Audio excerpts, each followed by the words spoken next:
Be'ezrat Hashem, dans les parachiotes particulières que nous avons dans ces semaines du mois de Hadar, la prochaine qui vient, c'est après celle de Zachor dont on a déjà parlé, qui est avant Purim, c'est celle de Para. Alors bien sûr, ça va être l'occasion d'expliquer ce que c'est cette paracha particulière qui parle de cette vache rousse, Para Aduma Temima, qui doit être complètement rousse. Et pour comprendre d'abord pourquoi nous la lisons maintenant à ce moment-là, on a parlé que c'est grâce à cette para qu'il y avait cette purification, qu'on se purifiait. Mais pour mieux la comprendre en profondeur, ce qui a été dit que même Shlomo HaMelech n'a pas réussi à comprendre le secret de la paradouma, il a dit Amarti Hakema Virechoka Mimeni. Il s'agit bien sûr on va tout de suite expliquer quel était le problème, la difficulté sur laquelle parle le roi Salomon. Mais pour cela, il faut avant tout, on va ramener ce que nous disent nos anciennes les Chazal, que la para Adouma est venue en réparation à la faute du veau d'or. Alors bien sûr, quel est l'exemple? Le veau d'or, c'est un veau, la mère du veau, c'est une vache, et donc ils ont donné comme exemple, va venir la maman et va nettoyer les excréments de son fils. Et des exemples sont donnés dans les Chazal, qu'un enfant qui a sali le palais royal, sa mère vient nettoyer ce qui est les saletés qu'il a fait. Et donc c'est dans cette image-là que c'est une vache qui est la mère du veau. Mais dans ce cas, question toute simple, n'importe quelle vache aurait pu être valable. Pourquoi il faut qu'elle soit de cette manière-là? Ensuite, je voudrais d'abord, avant tout, vous dire que ce que se passait-il. Il y a eu dans l'histoire déjà 9 fois des vaches complètement rousses qui ont été faites déjà, et la 10e va se faire avec la venue du Mashiach, et ça va servir à purifier tous ceux qui ont eu un lien quelconque avec les morts. Ça veut dire qu'il faut savoir que celui qui est dans la chambre d'un mort s'impurifie, celui qui touche à un mort. Il y a une impureté qui s'appelle Tumat Met, le fait qu'il soit en lien avec un mort, il y a de l'impureté qui vient sur lui, et qu'est-ce qui fait que cette impureté s'en va? C'est avec la paradouma qui se fait, comme je vous le dis. Donc, pourquoi le mort a-t-il une impureté particulière sur lui? Je voudrais rappeler ce que dit le Orach Chaim HaKadosh pour expliquer pourquoi le corps mort d'un juif a une impureté beaucoup plus grande que celui d'un non-juif. Oui, ça veut dire que, par exemple, si on se trouve dans un bâtiment où se trouve un corps juif et qu'il y a un même toit un toit commun sur ce bâtiment, le Kohen ne peut pas rentrer dans n'importe quelle pièce de ce bâtiment puisqu'il y a au-dessus un toit commun qui va être aussi bien au-dessus du mort qu'au-dessus de ce Kohen, donc le Kohen n'a pas le droit. En ce qui concerne un corps non-juif, selon la halacha, le Kohen pourrait rentrer, il n'y a pas ce qu'on appelle Tumat Ohel, cette impureté ne passe pas. Pourquoi cette différence?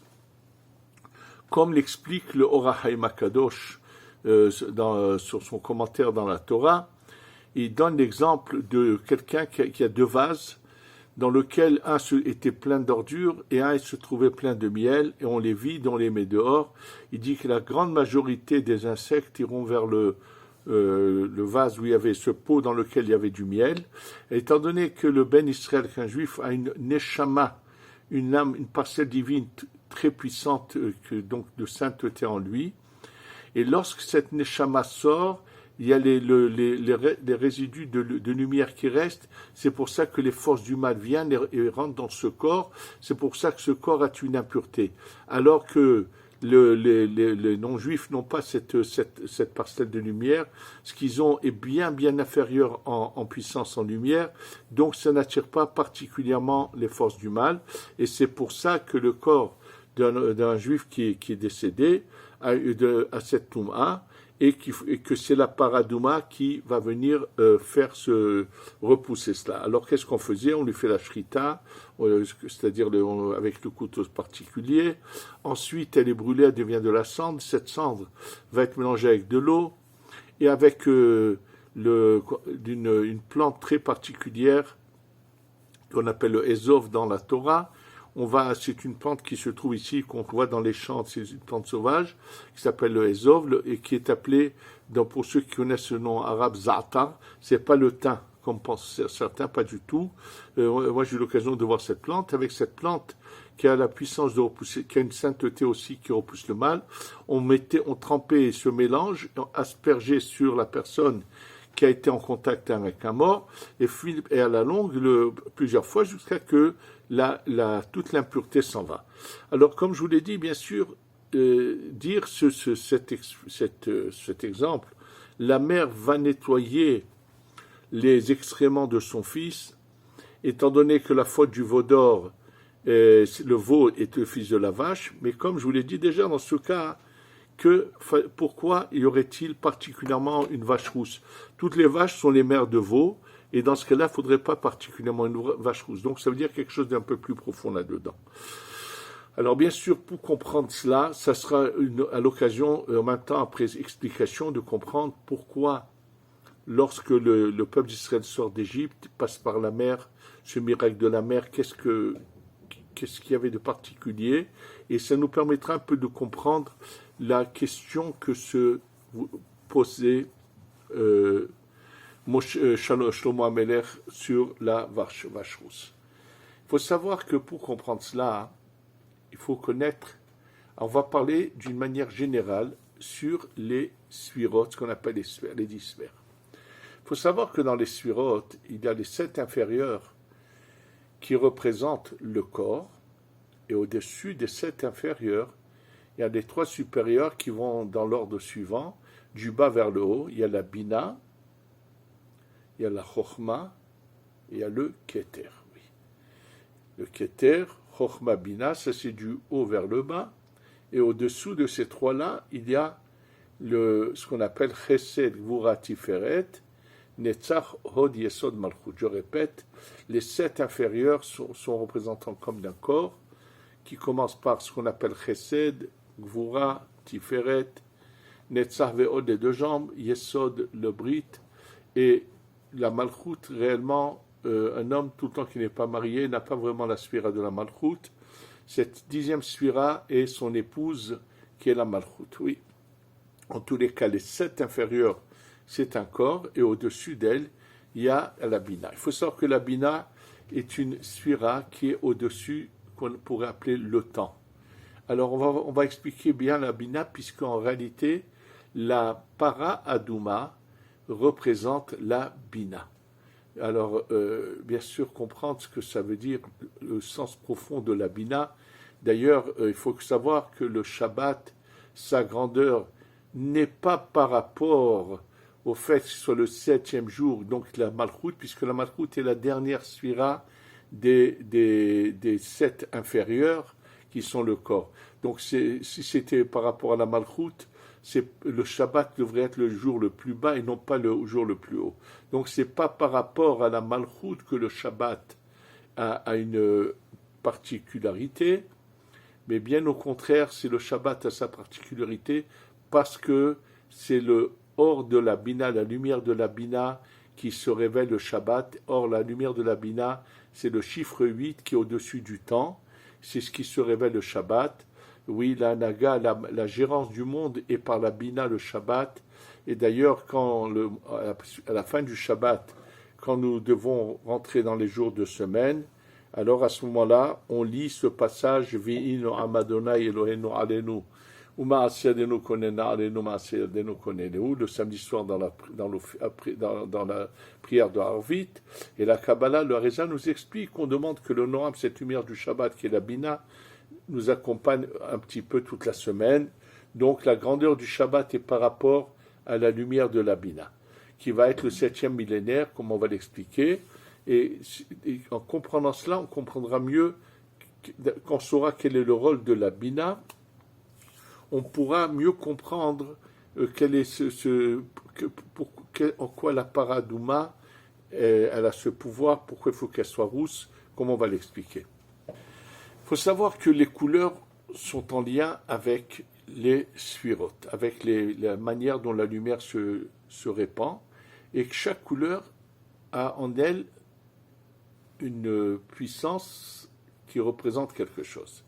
Alors les trois couleurs, quand on parle au niveau des cheveux, d'une manière générale, il y a trois couleurs qui sont mentionnées, et dont les trois premières lettres, c'est Eshel, Adom, Shachor, Lavan.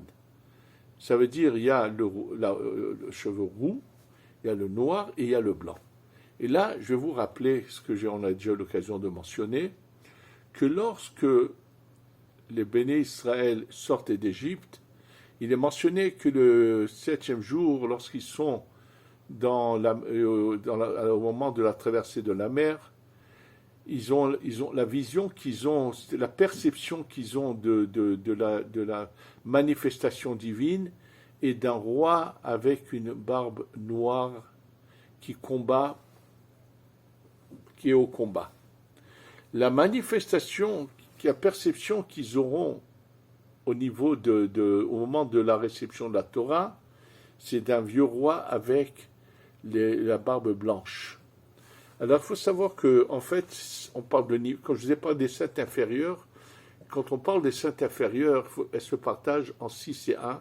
Les 6 inférieurs, donc au-dessus, sont ce qu'on appelle la Tiferet, et ça serait le cheveu noir qui les représentait. La dernière inférieure, qui est la Malchut, est représentée par la couleur roux, le roux, oui. Et il y a, quand je vous ai parlé des niveaux supérieurs, le niveau le plus haut qu'on appelle le Keter, lui, serait représenté par la blancheur, le cheveu blanc, parce que c'est pour ça que c'est appelé ce niveau-là, qui est un niveau qui dépasse, même le 7e millénaire, qui dépasse tout, qu'on appelle, et qui est appelé dans le Zohar, Atika, Kadisha, le mot Atik, c'est quelque chose de vieux, comme un vieux vin, on l'appelle, ce serait le mot Atik, c'est dans ce sens-là, quelque chose qui a vieilli, qui a mûri, qui est arrivé.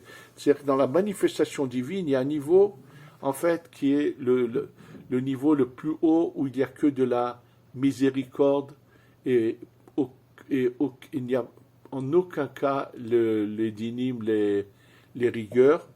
Donc, c'est ça ce qu'on appelle le Keter. Maintenant, nous, ce que nous devons voir, les deux niveaux au-dessous, qu'on appelle Chokhma et Bina. Alors, la Bina, il faut le savoir, donc c'est ça qui nous concerne aujourd'hui, puisqu'on parle de la paradouma, et il faut savoir que le cheveu roux, représente ou la Malchut d'en bas, ou la Malchut supérieure. La Bina est appelée la Malchut supérieure. C'est-à-dire, dans les sphirotes, il faut savoir, quand on écrit le nom de Dieu, il y a 4 lettres, il y a le Yud, il y a le He, le Vav et le He. Le Yud est une lettre masculine qui représente la Chokhma. Le premier He est une lettre féminine qui représente la Bina. Le Vav est une lettre masculine qui représente les 6 sphères inférieures qu'on appelle le corps, qui sont au-dessus de la 7e. Et le dernier He, qui est la Malchut, est représenté par le dernier He. Ça veut dire que la lettre He, c'est des féminins, mais il y a la lettre E qui est Malchut, la lettre E qui est Bina. Alors, il y a aussi d'autres manières de les représenter. Le mot en hébreu, le mot Shem, qui veut dire le nom, mais qu'on dit qu'on parle de Hachem, il faut dire Shem, Shemo, Shem, de Shema. Le mot Shem représente toujours ou la Malchut ou la Bina. C'est pour ça que, par exemple, dans l'office du matin, lorsqu'il est marqué avec Karata Oto Yisraël Vishurun, tu l'as appelé Yisraël et Yeshurun, il s'agit des 6 sphères du corps, mais les 6 supérieurs qui sont masculines, qui sont ou bien Israël ou Yeshurun dans les mondes supérieurs, Et malheureusement, il y a des gens qui, parce qu'ils ont appris la grammaire, ils pensent que, comme ils sont des grammairiens, ils pensent qu'ils sont au-dessus de tout le monde et se sont permis de faire quelque chose de grave, de vouloir changer ce terme qui était dans le livre de prière où c'était marqué Karata Oto Yisrael Vishurun, et on pensait que eux qui connaissent la grammaire, ils vont pouvoir se permettre de changer et d'écrire à la place du mot Oto, Karata, tu appelais son nom, Shemo. Or, en écrivant cela, selon la Kabbalah, c'est une absurdité, puisqu'il s'agit dans ce passage de la Tfila, on parle des sphères masculines, et en disant le mot Shmo, c'est comme si on parlait de sphères féminines. Alors, il faut savoir que dans les femmes de Yaakov, Léa et Rachel représente la Malchut d'en bas, Léa serait une partie de cette sphira qu'on appelle la Bina, mais c'est la toute fin de la Bina, et c'est important de comprendre tout cela. Et alors, ce qu'il y a de très particulier, c'est que quand on prend les sphirotes inférieures, les 6 et la 7e, c'est comme deux corps, c'est ça qui était représenté par les chérubins, les krouvim. Le masculin, c'était les 6 sphères du Chesed jusqu'au Yesod, Chesed, Gvura, Tiferet et Tzachod, Yesod, et le féminin, c'était la Malchut. Et là, c'est deux corps, un où c'est ce qu'on appelle la Rachamim, et un où c'est le Din. D'ailleurs, avec ça, c'est l'occasion de vous expliquer également ce qui est marqué dans Masechet Choulin. Dans Masechet Choulin, cette discussion que la lune dit à Kadosh Baruch Hu, il est impossible à deux rois. En fait, le soleil représente les 6 sphères qu'on appelle, qui est masculine, qui est la manifestation d'Hachem de miséricorde, de ne pas immédiatement punir, de laisser du temps aux gens de réparer, alors que la lune représente la Malchut, qui, elle, c'est un peu le din, c'est marqué Dina de Malchut Adina, ça veut dire que celui qui n'écoute pas serait immédiatement puni, et là, c'est pour ça que la lumière infinie dit non, je veux pas gérer le monde à travers la Malchut, parce que j'ai pitié du peuple d'Israël, ils pourront pas supporter, donc je préfère, c'est pour ça qu'il dit à ce luminaire qu'on appelle la lune, mais qui fait une allusion à la Malchut, l'Echim va te diminuer, ça veut dire je ne vais pas gérer le monde à travers toi, ma gérance va se faire plutôt par travers ces 6 sphères qui sont la miséricorde, la bonté qui attend que laisser le temps de réparer, de ne pas punir immédiatement. Alors, mais là, c'est bien deux corps. C'est donc, il y a le corps qui est la miséricorde et il y a le corps qui est le din, la rigueur. Et là, au-dessus, quand on arrive à la Bina, et c'est ça ce que Shlomo, quand il dit « j'ai voulu comprendre », c'est que dans cette même sphère qu'on appelle la Bina, il y a les deux tendances. Il y a le din, et également la rachamim, la bonté. Les deux se trouvent dans la Bina. Oui. Comment est-il possible que dans une même sphère, les deux se trouvent dans la gérance du monde, ce sont comme deux entités qu'on essaie d'unir. C'est ça qu'on fait à chaque fois que l'on fait notre filote. On essaie d'unir ces deux entités, qu'il n'y ait pas de séparation. Ce qui les sépare, c'est les fautes. Et par nos mitzvot, on les unit. Et là, il a vu qu'il y a une possibilité dans une même sphère de tout est uni, ces deux tendances-là. Et c'est pour ça que la Bina, c'est le pouvoir de nous, ou de punir, ou au contraire de la Teshuvah et rattacher, le repentir rattaché à la Bina, de nous nettoyer. Et qu'est-ce qui représente sur cette terre la Bina, le mikvé, la mer, Yam, le mot Yam, c'est Yud Mem 50, c'est une allusion au Hamishim Share Bina, aux 50 portes de la Bina, et c'est pour ça que je vous ai dit qu'avec ça, on va comprendre ce qui s'est passé au moment de la sortie d'Égypte, pourquoi il passe par la mer, et cette même mer est capable de laisser le peuple d'Israël passer et de frapper les Égyptiens. C'est la Bina où il y a les deux entités en elle, mais réunies en un. Et on va voir tout de suite comment c'est ça ce alors le roux, c'est pour ça que c'est une vache rousse. Maintenant pourquoi la para? C'est parce que dans le mot para s'écrit par et. Alors le mot para, donc qui s'écrit par et, par c'est 280. Or, 280 c'est une allusion aux forces de la Gvura du Din, puisque les 5 lettres finales de l'alphabet, qu'on appelle Man Safar, représentent au total 280, et le He, c'est l'adoucissement de ces 280. Ça veut dire que dans la Bina, il y a les deux forces qui sont là dans une seule unité, dans une entité, et donc, pour réparer, maintenant il faut savoir quel rapport avec la faute du veau d'or. Ça, c'est ce que l'Arizal nous dévoile. Qu'est-ce qu'ont voulu faire le Erev Rav en voulant dans le veau d'or. En fait, le veau d'or, c'est l'or et aussi le din, alors que l'argent représente le chesed. Eux ont voulu en fait, c'était le Erev Rav qui sont donc la suite des Égyptiens qui a été la force négative, la pire, la plus puissante qu'il y a pu avoir dans l'histoire, et après n'a plus existé. Eux ont voulu avoir une emprise même sur cette lumière qui est la Bina. Eux, ils ont une emprise sur les 7 inférieurs, quand on fait des fautes, on donne de l'emprise aux forces du mal sur les 7 inférieurs, et eux ont voulu toucher même à la Bina.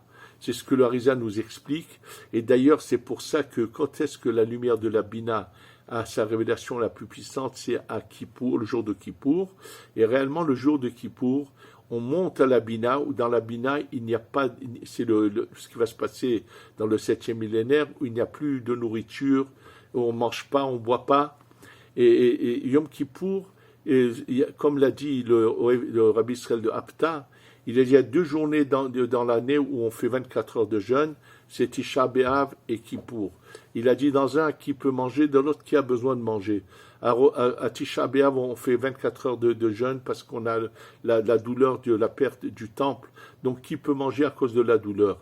Et à Kippour, il a dit qui a besoin de manger parce qu'on est carrément branché dans cette étape suivante qui est celle où on dépasse, où il n'y a plus ni nourriture, il n'y a plus, c'est-à-dire c'est la vie qui vient dans le 7e millénaire dont on est en train d'approcher puisque c'est le prochain Shabbat, le Shabbat des 6000 ans qui arrive bientôt, qui va être justement la Bina, où on va dépasser le temps et l'espace et tout, c'est quelque chose, on va nous-mêmes, notre corps va changer, on va arriver, ça va se faire bien sûr en tremplin avec la venue du Mashiach, qui va nous préparer à cette étape suivante.